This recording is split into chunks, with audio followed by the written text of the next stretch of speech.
There was a wonderful celebration of the life of Robert Gottlieb in New York a week ago or so that included the same group of people that I would like to dedicate my little story to, namely Maria Tucci, Lizzie and Nikki Gottlieb, Kathy Horgan, Victoria Wilson, and Martha Kaplan.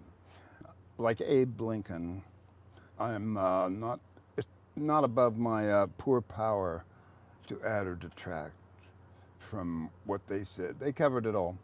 But I have one little story that I thought might entertain you and be perfectly representative of what Bob was in terms of how great, truly great he was as an editor. Also as a mentor and a friend, but in this case, uh, it was pure Gottlieb as editor for The New Yorker. When you're young, you think you'll remember something important um, just the way it happened, but you won't unless you write it down, which fortunately in this case I did. And it has to do with, the title is The Art of Editing, Robert Gottlieb. So what I'm going to do is just basically redo what I put down in my journal 30 some years ago, April 1991, when I had just finished an enormous 20,000 word plus thing, a profile of the great Marcia Davenport for The New Yorker. So the phone rings a day or two before the deadline, and it's the great Gottlieb summoning me to The New Yorker from my Garbo-esque seclusion here in Pittsburgh, insisting that I make an on-site appearance so that we can do the final edit, as he said, quote, together over lunch, unquote, of the page proofs for this massive piece in The New Yorker. He'd never asked this before on any of my other New Yorker pieces, or for that matter, Knopf in general didn't do that, ask you to come there. But he did this time, and I just couldn't, I tried to get out of it. Couldn't we just do it by phone the way we've always done it before? And he said, no, no, this is bigger. This one is bigger. It's more important. And the reason is that Davenport represents the original New Yorker staff, the founding fathers and mothers of the magazine. She was pretty much the last of that breed.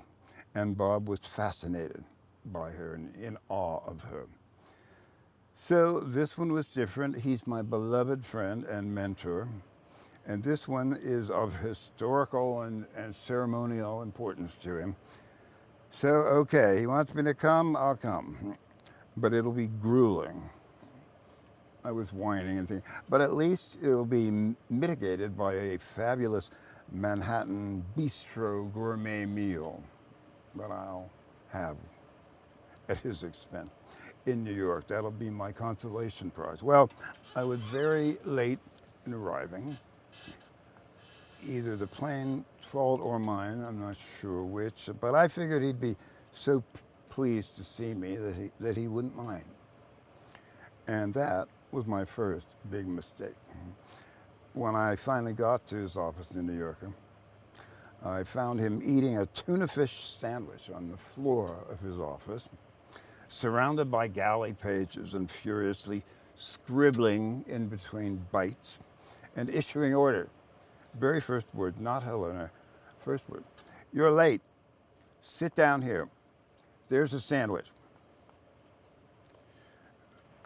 The editing that went on was laborious after that. It was in excruciating line-by-line detail, proceeded nonstop for 3 hours with Gottlieb's constant cranky criticism all along the way.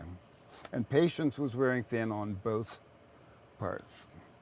So he picks up the final 12-page galley sheet segment and he scans the first paragraph And he says, now this is the Department of Utter Confusion. I snapped at him.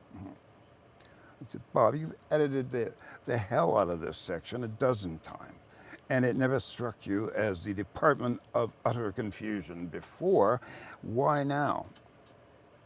And he snapped back in real anger and in a tone of voice I had never heard before. He said, listen, Buster, if you think you can waltz in here late on deadline and say you know more about transition than I do, you've got another thinker on and on and on. He just tore me apart. I had never heard this from him. He was never anything but, this was shocking. And I was mortified. But I was also mad. And I fought back with a display of wounded dignity. And I said, Bob, I'm not challenging your expertise or your authority. I'm just saying that you don't have to be so insulting about it. You wouldn't talk like that to John fucking Updike. Or at least if you did, you would be doing it over foie gras in a nice expensive French restaurant instead of here on the floor over a tuna fish sandwich, which, by the way, I hate, and which nobody consulted me about ordering. There was this pause. Well, he gives me this hurt, incredulous look of somebody whose politesse and hospitality have gone woefully unappreciated. And he says, are you kidding? I'm polite to you compared with how I talk to Updike. His transitions are much worse than yours. This ersatz compliment did what it was intended to do. It diffuses me and makes me laugh, and that's a mistake, which only encourages him and the whole dismissive superiority of his way of editing. Well, suffice to say, Gottlieb, like his tuna fish, is on a roll. And, he adds, I've never taken Updike to lunch in my life. And I said, have you ever taken anyone to lunch in your life? Because he notoriously didn't. A quick smirk on his part proved that he was listening to me, but he never looked up at me, and he never stopped scribbling on the galleys, and he never allowed me or the world to shift him from offense to defense. But he says, offhandedly, you can get foie gras in the vending machine downstairs if you want it so badly. I got a mental image of a limp lump of old goose liver twisting and falling off of its coil, little spiral thing, down into the tray below. I said, as a matter of fact, that's exactly where I'm going, to the vending machines. Can I get you some more of that delicious tuna while I'm down there? And he said, this tuna is delicious. And it did not come from the vending machine. It came from Kabibble, the 51st and Lexington or something. There's no point in taking out your petty frustrations by insulting the tuna. And I said, I think this particular tuna is beyond insult. He said, which shows how much you know about tuna. And I said, well, touche there.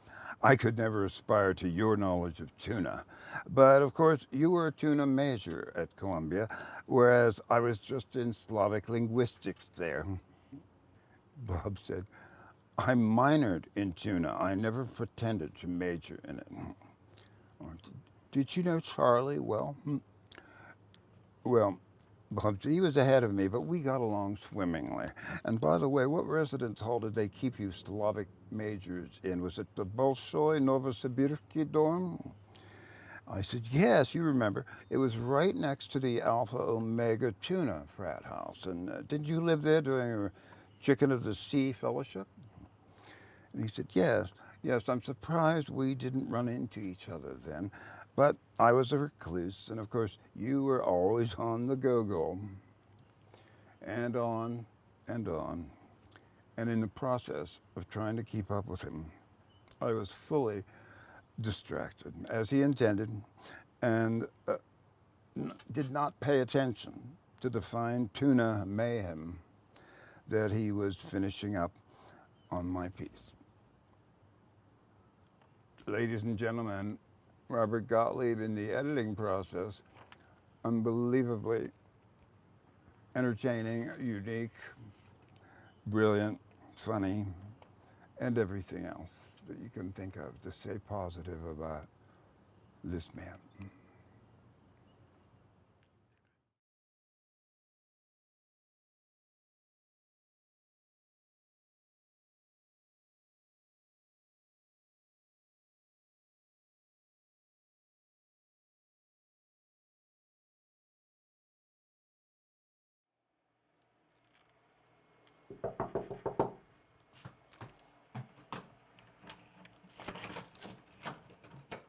Hello, hello. Welcome to Dithering Heights. Come on in.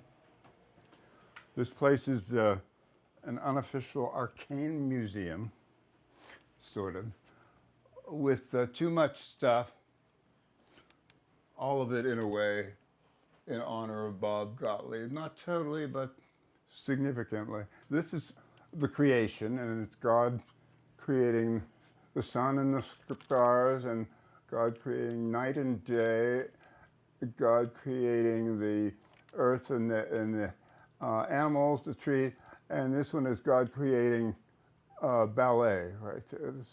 And then the fish, and then human. The Haitian pieces Bob was particularly entertained by, as we all are. There's a lot of Haitian art around here. As we know, he would say, I took him out of the gutter, and the gutter was in Pittsburgh. The thermometer collection was of particular note, and it's particularly absurd, but wonderful, wonderful three-dimensional art form, and you always know how hot or cold it is in your house. He found those entertaining. You know, Jesus thermometers are a subgroup that are extremely important, especially if you're an evangelical thermometer collector. Bob used to say cuteness is everything. Cuteness on his part was plastic purses, which we'll get to.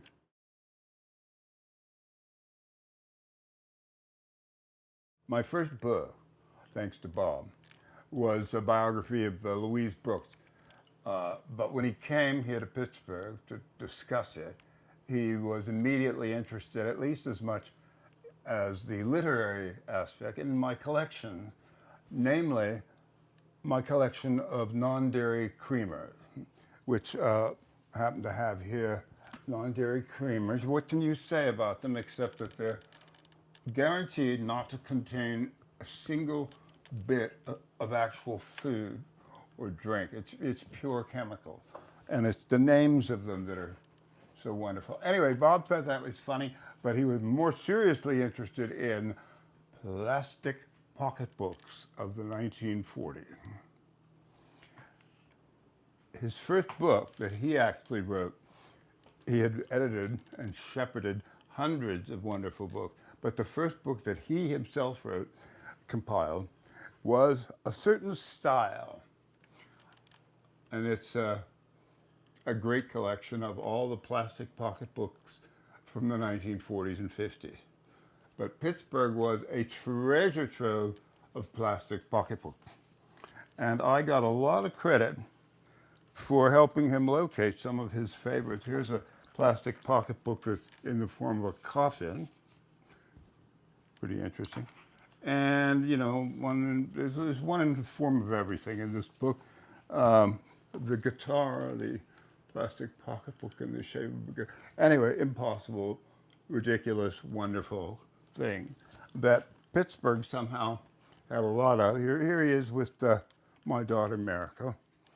They were good pals in those days, and she helped locate the pink plastic pocketbook here in Pittsburgh. That picture kind of says it all. And then, it almost says it all. There's always more to say about Bob Gottlieb. So we move from the Gottlieb plastic purse shrine to the Garbo shrine.